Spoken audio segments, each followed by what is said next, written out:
करते. बुलेटिनच्या सुरुवातीला बातमी छत्रपती संभाजीनगरमधून आहे. शिवसेनेत इच्छुकांना उमेदवारी अर्ज भरण्याचे आदेश दिले गेलेत.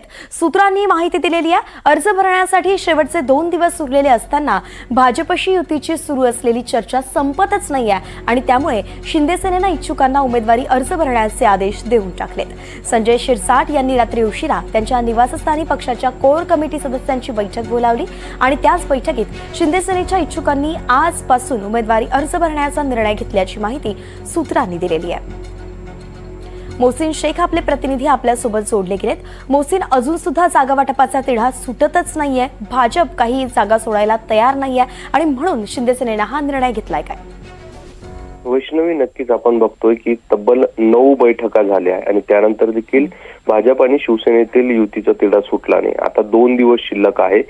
हे उमेदवारी अर्ज भरताना खूप मोठा फॉर्म आहे, अनेक तांत्रिक अडचणी आहे.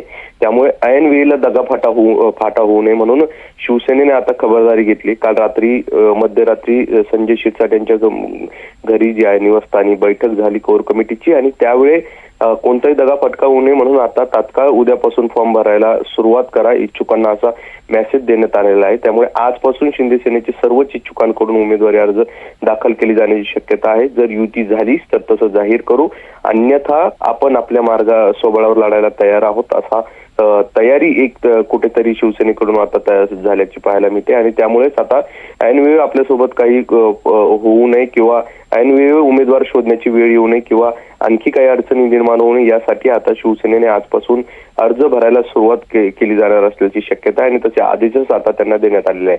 मात्र हा एक विषय असणार आहे की आज तरी भाजप आणि शिवसेनेची युतीची घोषणा होते की शिवसेना आणि भाजप स्वबळावर लढतात हे देखील पाहणं महत्वाचं असणार आहे. मात्र प्रत्यक्षात शिवसेनेचे इच्छुक आजपासून उमेदवारी अर्ज दाखल करणार आहे. वैष्णवी, धन्यवाद मोहसिन. अगदी सविस्तर अपडेट आपण दिली आहे. कुठलाही दगाफटका होऊ नये म्हणून शिवसेनेनं हा निर्णय घेतलाय.